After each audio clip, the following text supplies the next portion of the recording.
Oh my gosh, Staple was so amazing. I can't even.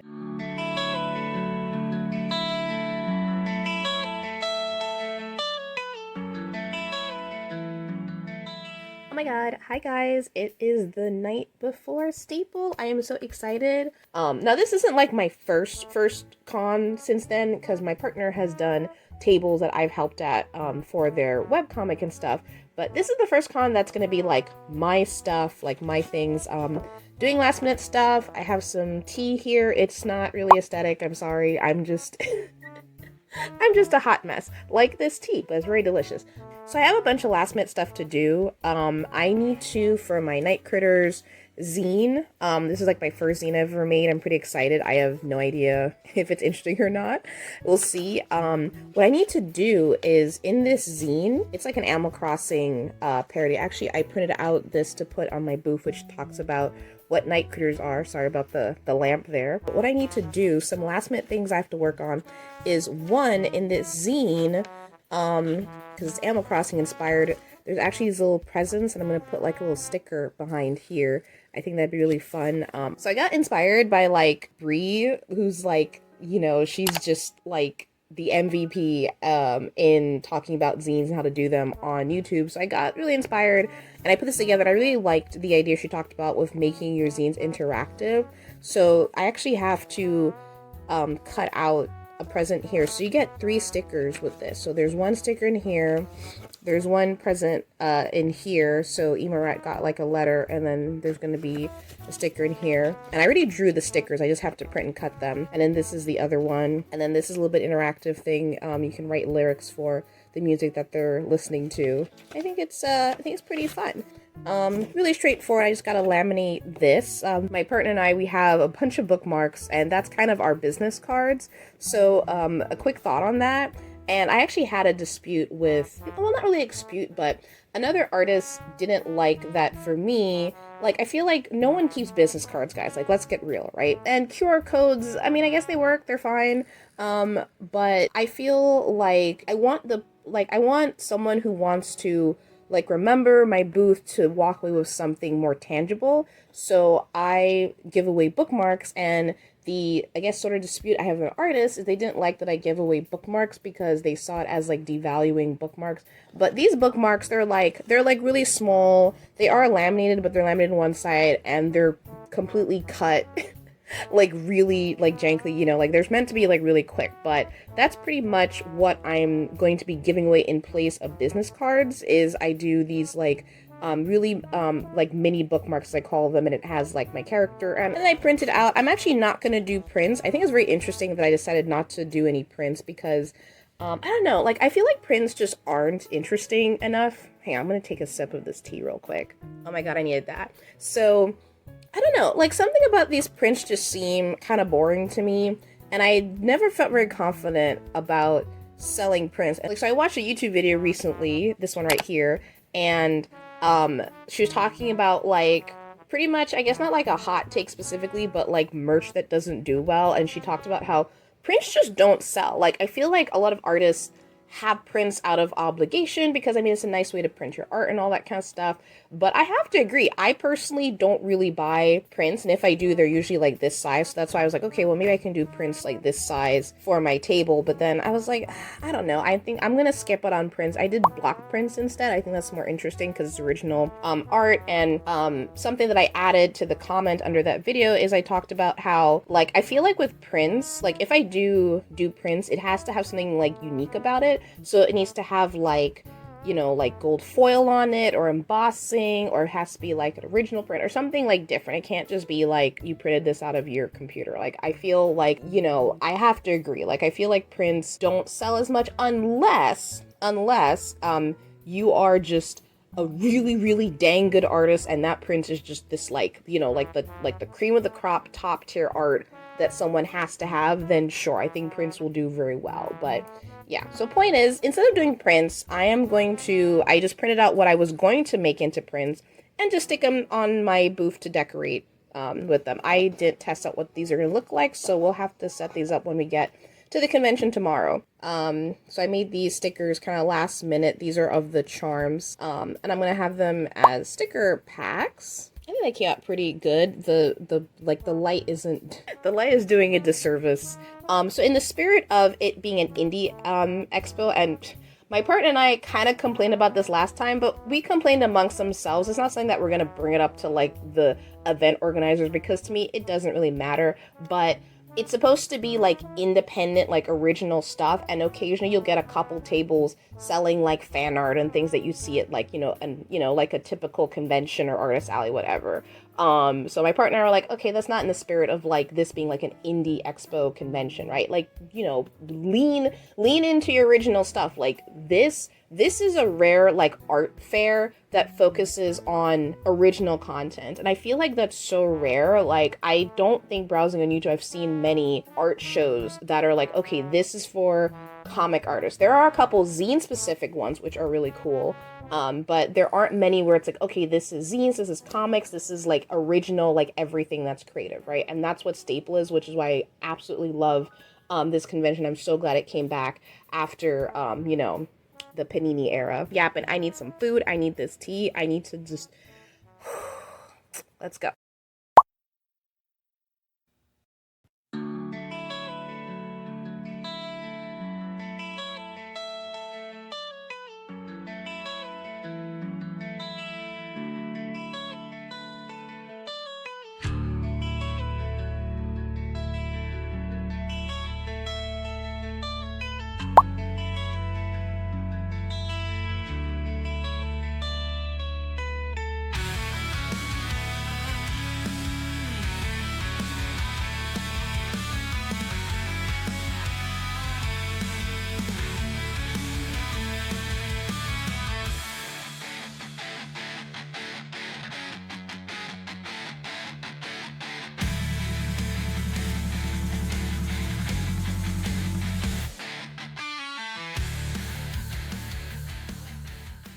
So we are 1 hour into the con. It is a gorgeous day outside, and I am losing my mind because I have been trying to pair up our Square reader. See, the Bluetooth is still flickering here.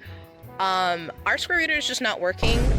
This is a huge F up on my part. I don't know why I didn't pair it before we left home. Last time we went to convention was not a problem. I actually charged it. It has full battery, so it's full green, but we cannot connect it through, see, there's the red area. I've been trying for the last hour to connect it. Now, the good news is thankfully I had a backup and I printed out a Venmo QR code. So, let's always have two modes of payment. I'm really happy about that, but I'm also really flustered because I wasn't able to interact with the customer because I was like panicking over not being able to take credit card payments. Nightmare as a vendor.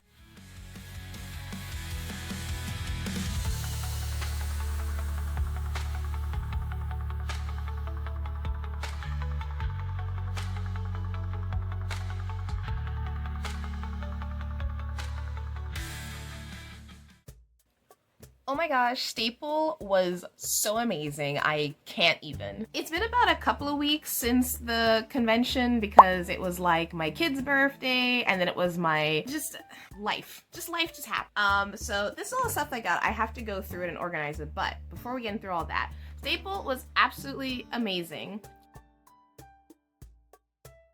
Like I mentioned before, Staple is in Austin, Texas. It is an indie expo put on by Uncle Staple. Again, I'm so glad it came back because during the Panini era, they actually didn't have a show for about like 2 or 3 years, I think. And this is their second year back. And it was great. My partner and I are such goobers. It took us a hot minute to find the location because it's like on a college campus. So we're just driving around being like, where is this building? What I love is there's somebody at the door that was directing like vendors and people where the event was, which was great because all Staple had was like a regular printer paper of like where the con was, like on the outside of the door. There wasn't any like big signs like kind of navigating to the event like what you see for other conventions. So I think what's nice about it being on a campus, there's like a deal that they have with the venue where the students can get in for free. And that's really cool because, as you know, for any like market or artist alley or venue event, if attendees can come in for either free or for like a low cost, that helps as vendors because people actually have money to spend. So I think that's why we did way better than I was expecting for sales at this event. So students got in for free, and then everybody else, I think tickets were about $15. Again, it's a one-day event, and it was pretty cool. So I shared a booth with my partner. This was mostly my partner's rodeo, and I just kind of had like a little corner on the side. I don't really have that much merch because I just started my small business like this year, but I was able to kind of like quickly put together some block prints. I got some key charms my night critters ordered in. I was able to get a little bit of a space. Everything you see on my side of the table, I had to buy that all new. I don't have any of my old Artist Alley table set up or anything like that. The booth space was very, very tight. I think our neighbors behind us, there was like 3 people behind the table behind us, so it was pretty squished, but you know what? We all family, guys. That's fine. Also, it was like a 6-foot table, but I appreciate that the tables were pretty deep because I've been to cons way in the past where they would give you a 6-foot table, but it's like kind of skinny and sad. So, oh, and also this con is so organized. Like, I just love, I mean, maybe it's better than how it was back in my day, because again, I haven't been to a convention like 7 years, but they had a printout that showed us like where to park, where the building location was, even though we just couldn't find it for some reason. And it just gave us all this information, including how to get parking for like $3. That was really convenient as well. But point is, like, we had all information and we knew where our table was, and when we get to our table, someone else had set up in our spot, right? It's just whatever, right? It's a small con. It's not like there's like prime convention table space, like who cares? So we just find someone, and we're like, oh hey, you know, someone's in our spot. And one of our neighbors from like across us, like they were super friendly when we were just coming in with our bags, and they were saying hello, and they noticed that we were having trouble finding our table when we came in. And so when we figured stuff out, that same neighbor was like, oh, did you guys find your table? And I was like, oh, someone else took our table spot, so we're gonna like go over here where they are.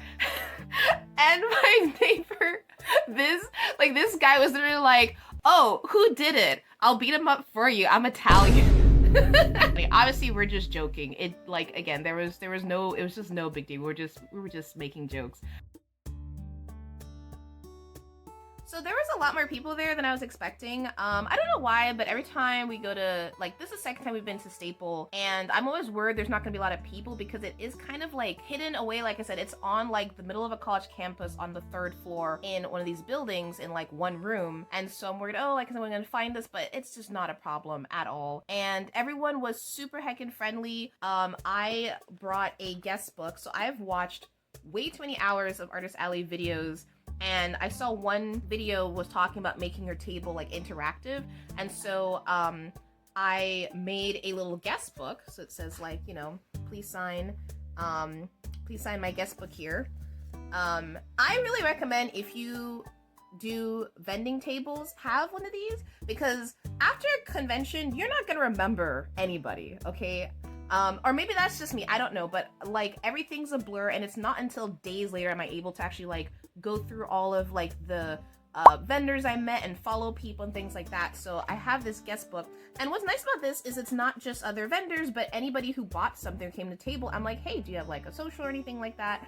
So this was amazing because I met so many amazing people that stopped by the table. And what I love about Staple is there's not many, at least to my knowledge. I've watched plenty like Art Market and Artist Alley reviews, and I don't really see events where it's like, okay, this is for like indie creators, right? It's either it's like a general craft fair, so you get like a mixture of crafts and just everything, or you get Artist Alley at anime conventions, so usually a lot of fan art and things like that, also crafts, or you get zine specific like vending events, right? But Staple to me is very unique because it's not zine specific. It's like zines, it's comics, anyone who makes anything like independent. There are so many people who are super supportive, because here's the thing, like the people who come to an event for like original artwork, they're all about whatever it is you're doing, which is so nice, because the last couple of conventions I did were anime conventions, and it was like, if you did original art, like nobody cared. They're like, give me my favorite like fandom stuff, which I personally mind, because I usually make merch of my favorite fandoms anyway, so I can vibe when someone like gets merch of that. But I had such low self-esteem for my night critters, so I put together the night critters zine. Like, so here's one of the like you know, like not good copies. It just came out printed weird. But this is pretty much what I had sold, and I was just really surprised that a lot of people were like, oh my god, this is so cool. So the thing I love about Staple is the vibes between the vendors and the people who attend are just so wholesome, and it's just great. It's just great. So like I said, it was me and my partner sharing a table, and my partner's main deal is they have their original comic called On We Go, so they were selling books of that. So, okay, so what's funny is the first 7 volumes of their book, or first 6 volumes of their book is super not safe for work. So we pretty much like discussed and talked about, okay, we actually don't bring part 1, as my partner calls it, of their comic. We bring part 2. That's like a second, like, you know, like a new story with their comic, and that's like more safe work. It still is like mature because there's like a lot of swearing and things like that. So my partner had that comic. They've done an original tabletop RPG called Nyx. Like, we were just over the moon because I think this was the first event where my partner actually sold Nyx, because Nyx is like a pretty hefty, like thick tabletop RPG book. So it is pretty pricey, but 2 people bought the book, so that was nice. And they also brought copies of their novel Emanova. So here's some of the books that my partner has. I know this video is about my stuff, but I was showing my table with them, and we're kind of the same vibe. So they had their novel that they wrote. They had Nyx.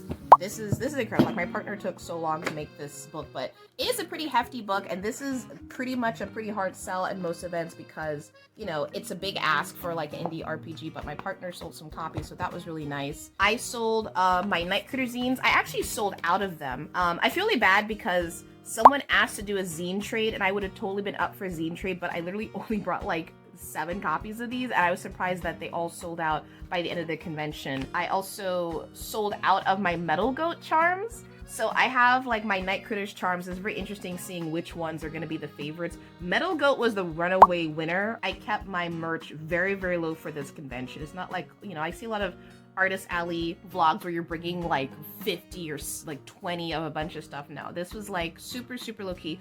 I'm really glad. I had a pretty good judgment on how much merch to bring because I brought exactly as much as I needed, because I sold out on the last Night Critters on the last day, and I had I think Metal Goat sold out on the last, wait, I've been saying this is a 1-day convention. I lied, it's a 2-day convention. I'll have to correct myself in the video later.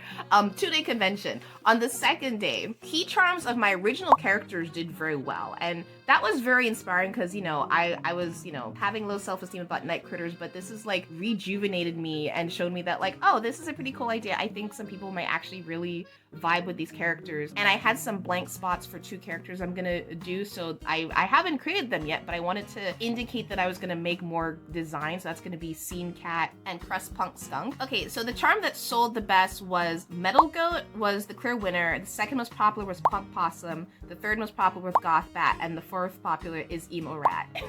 Emo Rat is my personal favorite out of my characters, but, you know, I think that people vibe more with metal and punk more so when we're talking about alternative subcultures.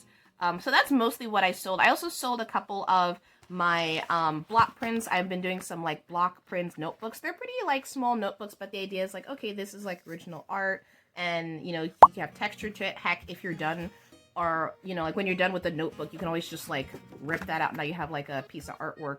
So I sold this. I sold some block prints. I've kind of been getting into what's kind of like called like kawaii gore. So it's like kind of like macabre art, but it's like also cutesy at the same time. So that also did pretty well. So yeah, like everything. And so my partner gripes about this sometimes, but it's supposed to be an indie expo, and we do get people who bring fan art. So people, I'm sure, that go to like Artist Alley and anime stuff, they'll bring like fandom stuff, and my partner kind of turns their nose up at them. It doesn't bother me that much, but in the spirit of Staple, I personally commit to only bringing original stuff. So I didn't bring my Murder Drones charms. I didn't bring any of my fandom stuffs. I'm just like, okay, I need to have confidence to just bring only original stuff, right? No shade to any of the creators who brought fan art, but you know what? If you do, it doesn't really matter in my opinion. It's not that big of a deal, but in the spirit of Staple, please bring original stuff. Everything I brought sold well, and I brought a low count of everything, and it sold exactly as much as I needed.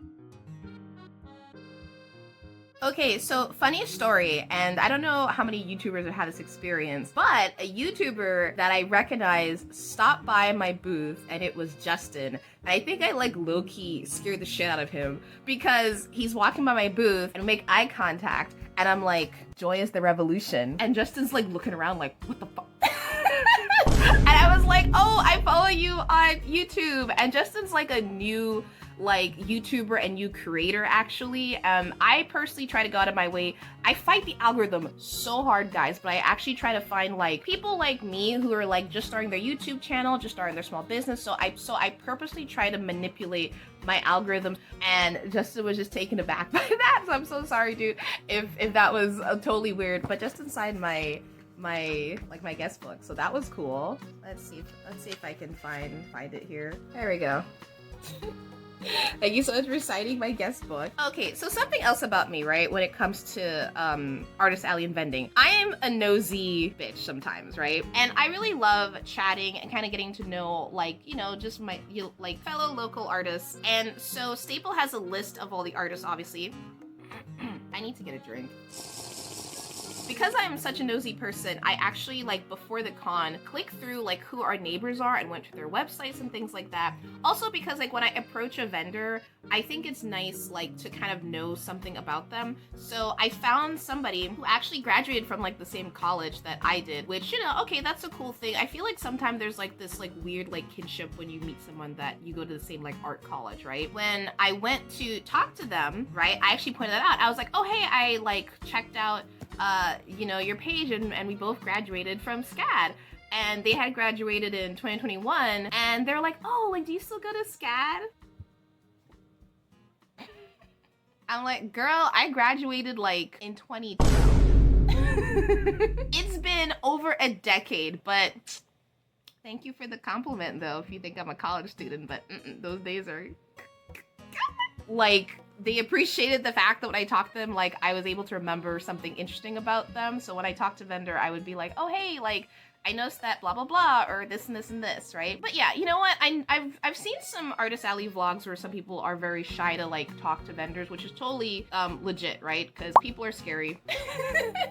But I would recommend, if you want to, like, either network or to get to know other vendors, like, go to their page, read their about section. Because all I did is I not only checked out their art, as I went to their about section and I, like, read through. Because, like I said, I'm a nosy. And so I got to know my neighbors. I couldn't go through everybody, and honestly, I was like, you know, we had so much, like, we were busy for, like, the whole convention, so I actually only really got to properly talk to, like, half of the vendors at the venue. There was, like, a good half of the con where I couldn't, like, I didn't get a chance to really get to know some of the vendors and get a chance to talk to them, but that's okay.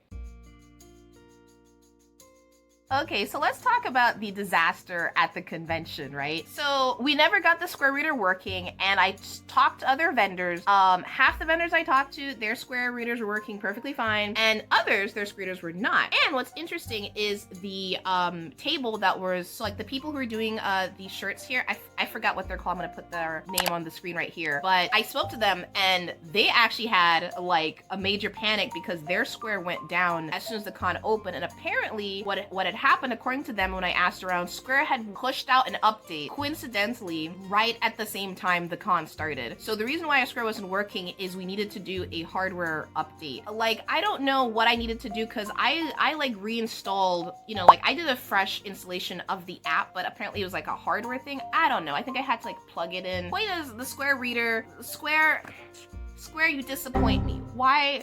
So Venmo came in clutch, right? Because I went ahead and printed out a Venmo QR code. And what's so funny, guys, is my partner and I were talking. We're like, oh, nobody uses cash or anything these days, so everyone's gonna use card. Well, joke's on us, because cash took up, like, I think our cash was exactly almost half, that's a weird way to describe it, half of Venmo sales and half in cash. And so honestly, like, collecting payments over the convention was a mess. So it was like part Venmo, part cash. I don't think we ever got the Square Reader working. Actually, no.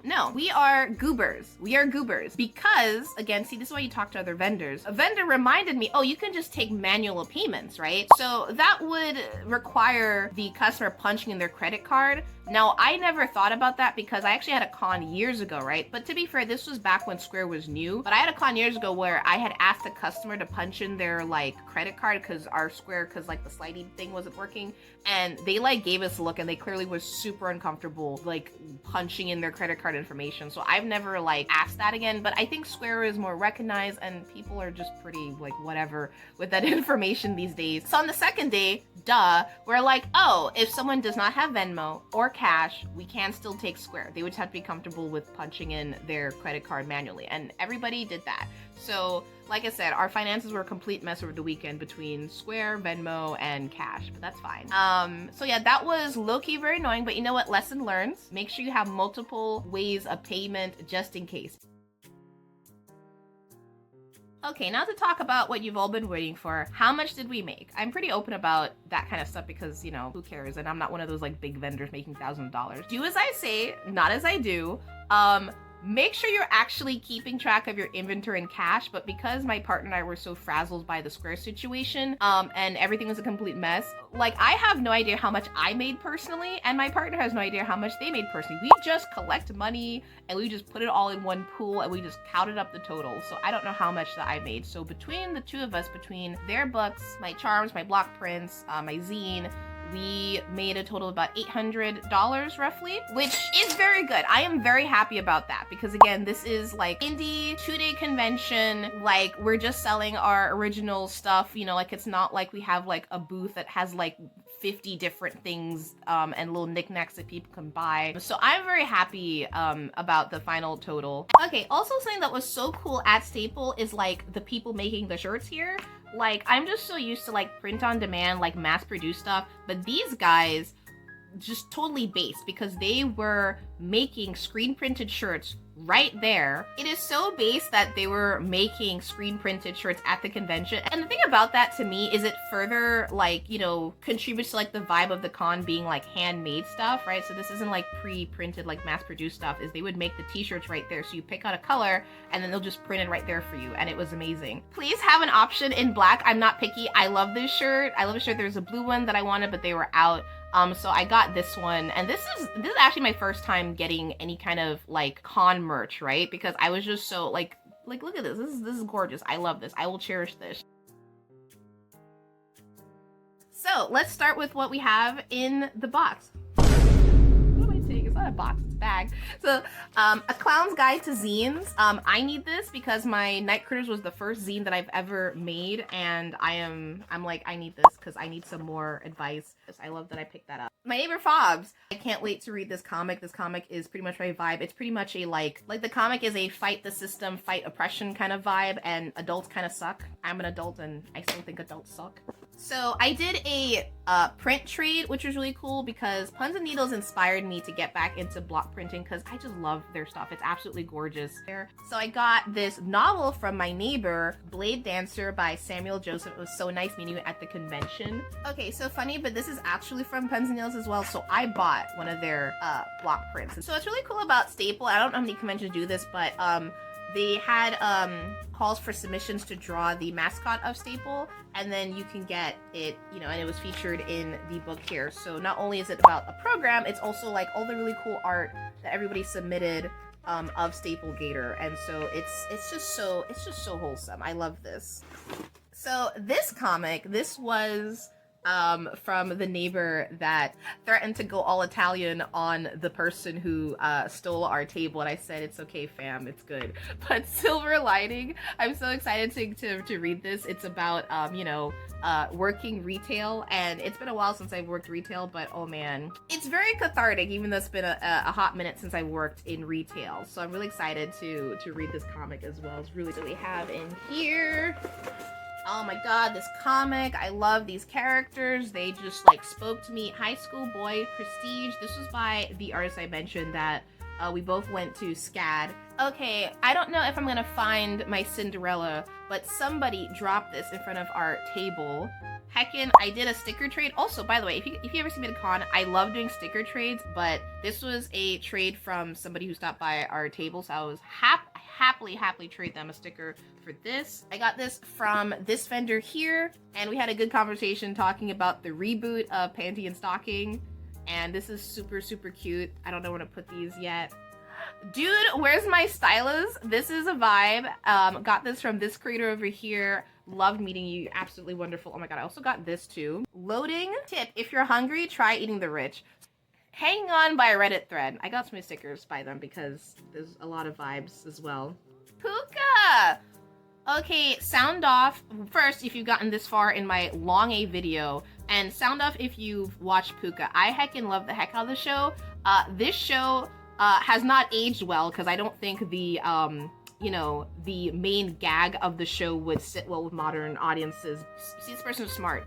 I need to do some of my stickers, right? Put the name in the back of the sticker because a lot of these stickers, I'm like, I don't remember where I got this from, but I appreciate when you know. So this is from Civility Jane. I'm gonna go back.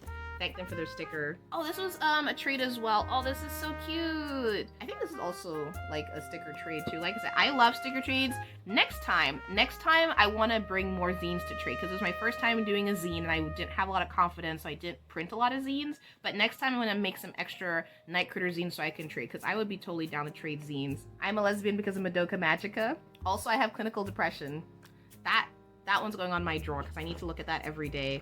This one, super cute. I think this one was in like a oopsie bin. Okay, us artists are so funny because there's artists having like $1 oopsie like stickers, and what's funny is like the stickers look fine. So I'm like, I have no idea why this is like an oopsie sticker, but it looks perfectly fine for me. Jamie! I would not have gotten back into doing vending or even making my emo kitsune without like this beautiful being right here, and I'm gonna miss your face because they're moving, they're getting the heck out of Texas. I don't blame you. A zine of characters I identify with. This is such a cool zine idea. I kind of want to do something like this. I haven't tried doing one of these like one paper zines, but I love that this is all of like the characters that they identify with and their personalities. Like, this is so cool. I need to do something like that. This is such a fun idea, and this was they were giving out for free. That's so cool. So this is a pretty modest haul for me. Like I said, budget is super tight for me, and I used to be able to hit up a lot more artist alley tables, and times just suck. Similar to Fobbs's comic, what I do is I like keeping track of a lot of vendors, and if I see some vendors that I saw something really cool, I will get something from you guys next time. I promise. Thank you for watching or listening to my first Artist Alley / Art Fair vlog. I hope I can attend Staple next year. It is a first come, first serve basis when it comes to the tables. I got a table because I was mashing the refresh button at midnight, and they do prioritize returning vendors, so we get first dibs on knowing when the tables are open. So it's not great for new vendors coming in, but they do have a waiting list, and oftentimes people split tables, which is a good way to get those emails in the future when tables are open. It's not a big convention, it's only 2 days. I wouldn't fly in hoping for profits, but if you're a local, it's a great time. If I missed any credits or you have something to add, please let me know and I'll add it in a pinned post. Thanks again for watching. I will see you in the next one. Bye!